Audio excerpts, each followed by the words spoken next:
Grabe ito guys, no? So again, no, sabi ko nga sa inyo, yung una, 'di ba, yung flow ng blessings talagang nag-o-overflow ito mga kapiksi, no? Nag-o-overflow pag sinabing nag-o-overflow, umaapaw guys, umaapaw na biyaya, umaapaw na blessings, umaapaw na pagpapala, yung maaari yung ma-experience mga kapiksi. And for some of you, you may already be living your dream life. Kumbaga parang ito na yung dream life mo, na hindi ka na masyado na problema sa pera, hindi ka na masyado na problema sa buhay mga kapiksi, at least for some of you. And maaring nararamdaman mo na talagang sinasagot ni universe.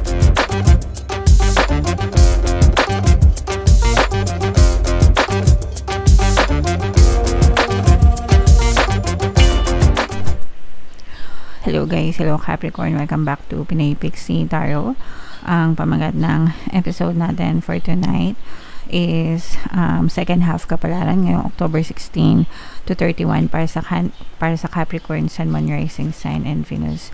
So unahin natin tong deck na to guys. Tingnan natin yung mga mensahe sa inyo or paparating sa inyo ngayong October 16 to 31. So, we have the thinking man in reverse. Ibig sabihin nito guys, medyo magulo yung isip nyo, nagkakaroon kayo ng mga confusion. Pwedeng marami din kayong iniisip mga kapiksi, kaya parang medyo nalilito kayo.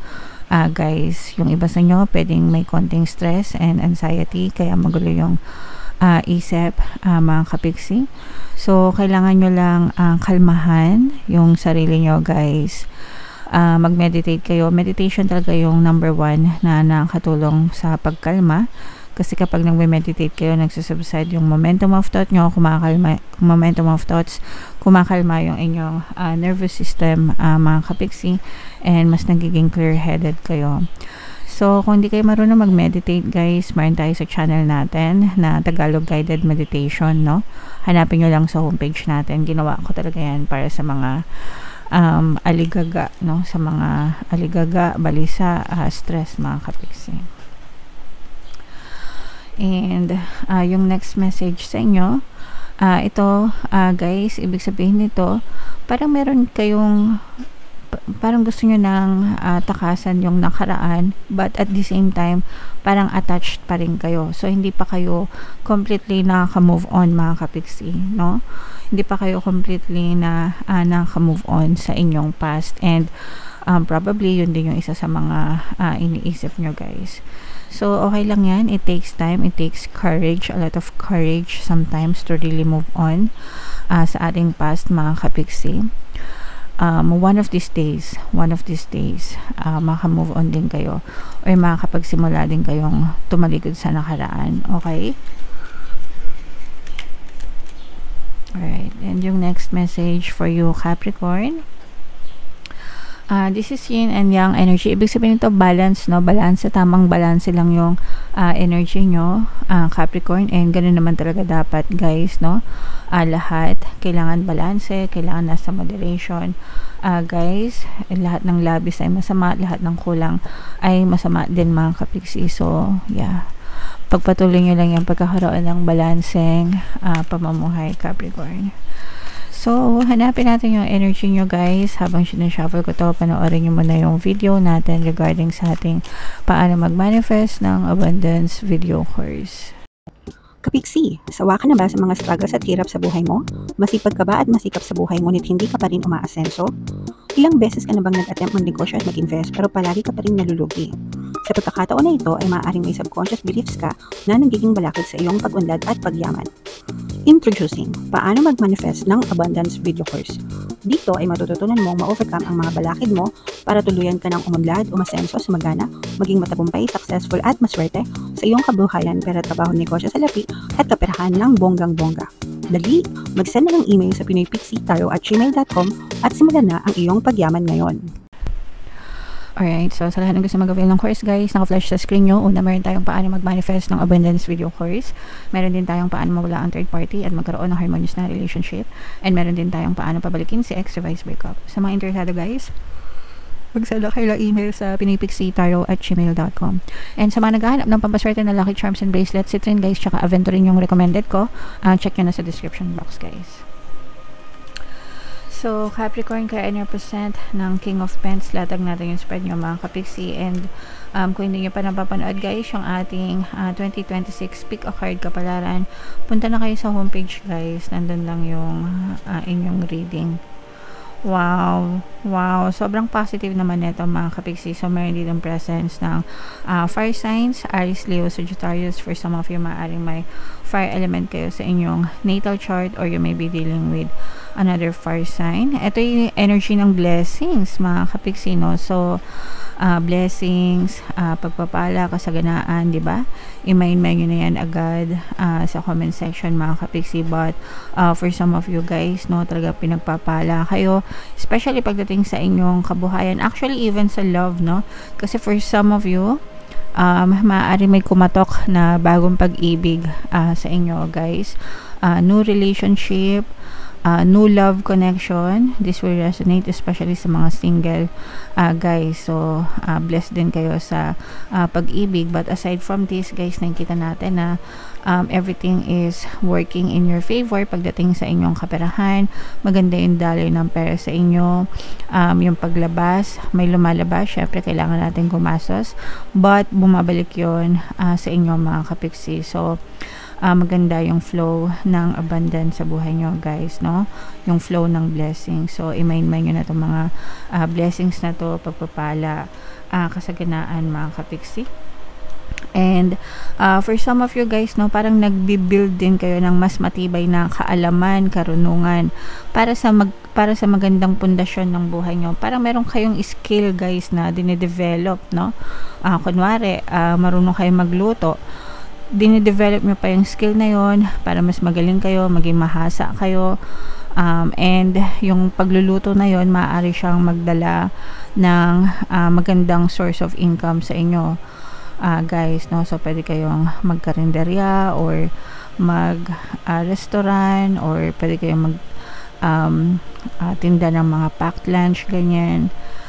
Basta pero hindi lang pagluluto, no guys, any skill, no? Kumbaga any skill nyo, kung saan kayo magaling guys, lalo pa kayo magiging mahusay doon, and maaari siyang maging pundasyon ng inyong source of income mga kapiksi. And for some of you guys, ito yung nakikita natin ng confusion guys, kasi for some of you, diba, sabi ko nga, maaari kayo nagkakaroon ng confusion guys, kasi meron kayong mga kailangan pagdesisyonan sa buhay nyo, especially when it comes to work, trabaho, or pagkakakitaan. Siguro nagdadalawang isip kayo kung magre-resign na ba kayo or what, kung magnenegosyo na lang ba kayo or what, kung lilipat ba kayo ng company or lilipat ba kayo ng bansa, yung mga ganun. So you will have some kind of decision making pagdating sa trabaho or pagkakakitaan, which is causing you confusion. So timbangin nyo lang mabuti guys, and give yourself some time. Timbangin nyo yung pros and cons, mga benefits and advantages, mga disadvantages, and kailangan nyo rin i-consider, no, yung mga tao na nakadepende sa inyo mga kapiksi, kasi hindi lang naman para sa inyo yan, kundi para din sa mga mahal nyo sa buhay. Okay? Ayan, no, grabe talaga yung flow, no? Sabi ko nga sa inyo guys, diba, yung flow ng abundance sa inyo talagang tuloy-tuloy mga kapiksi. So grabe. Grabe ito guys, no? So again, no, sabi ko nga sa inyo, yung una, 'di ba, yung flow ng blessings talagang nag-o-overflow ito mga kapiksi, no? Nag-o-overflow pag sinabing nag-overflow, umaapaw guys, umaapaw na biyaya, umaapaw na blessings, umaapaw na pagpapala yung maaari nyong ma-experience mga kapiksi. And for some of you, you may already be living your dream life. Kumbaga parang ito na yung dream life mo, na hindi ka na masyado na problema sa pera, hindi ka na masyado na problema sa buhay mga kapiksi, at least for some of you. And maaring nararamdaman mo na talagang sinasagot ni universe yung mga bagay na dinadasal nyo at hinihiling nyo guys. Okay? So i-type nyo na yan sa comment section guys, umaapaw na blessings, umaapaw na biyaya. And ito nga guys, no, yung sinabi ko sa inyo na nag-upgrade kayo ng skill nyo, no, para para kumbaga nag-invest kayo sa sarili nyo, mag-invest kayo sa sarili nyo, mag-invest kayo sa inyong karunungan, guys, kasi talagang marami kayong bagay na mamamanifest kapag ka marami na kayong skill. Parang games lang yan, di ba? Kung nag-online games kayo, mga kapiksi, di ba, yung mga stage 1, stage 2, yung mga RPG games, RPG ba tawag doon? Sorry, hindi na ako naglalaro. Yung nagle-level up kayo ng mga skill, bumibili kayo ng mga ganto ganyan para mas malakas yung character nyo, 'di ba? Ganon din sa totoong buhay, mga kapiksi. So parang nagle-level up kayo ng skills nyo, mga kapiksi, and mas marami kayong bagay na mamamanifest, ma-attract sa buhay nyo kapag mas marami kayong skills, mas marami kayong alam, 'di ba? And it will strengthen the foundation of your life, mga kapiksi, as in mas magiging matibay yung pundasyon ng buhay nyo, mga kapiksi. Alright? So, grabe, level up yung buhay nyo, guys.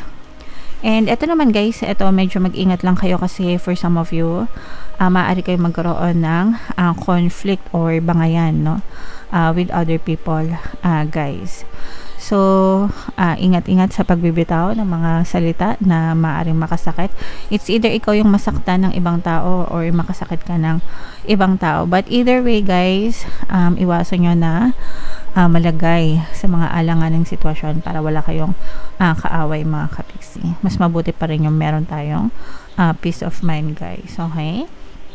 So, grabe, sobrang ganda, guys. I-mind nyo na itong mga blessings na to, maapaw na biyaya, itong mga level up ng skills, mga kapiksi, no? So, i-mind nyo na yan sa comment section. So, bunot lang tayo ng isa pang additional na message for you, guys. Ito. My energy to tune in to the energy of love gives me the words I need when I'm ready to speak up, the compassion I need when it's time to forgive, and the power I need when I am lost. So, it's the energy of love, no? Dun lang talaga tayo dapat nakafocus, mga kapiksi, kasi if we focus on love and light, everything will follow. Everything good, no, will follow, mga kapiksi. So, kailangan talaga palagi tayo nakafocus sa pagmamahal, sa positivity, sa light. Alisin natin, guys, yung mga negative na energies, yung mga negative emotion sa puso natin, yung mga negative habits, negative patterns, negative stream of thoughts, guys. Lahat ng negative, alisin natin. No, eliminate the negative, guys, and always accentuate the positive. Kailangan palagi tayong nakafocus sa positive para yun din yung paulit-ulit natin na ma-experience sa ating buhay, mga kapiksi. Alright? Okay, so yeah, comment down below, no, guys, if naka-resonate guys, super ganda, i-mind nyo na sa comment section. And ito yung ating 2026 kapalaran, guys, panoorin nyo na. Ito naman yung ating success stories ng paano mag-manifest ng abundance video course. Click here to subscribe, guys. Thank you for liking, sharing, and subscribing. See you next time. I love you all. Have a nice day. Bye-bye.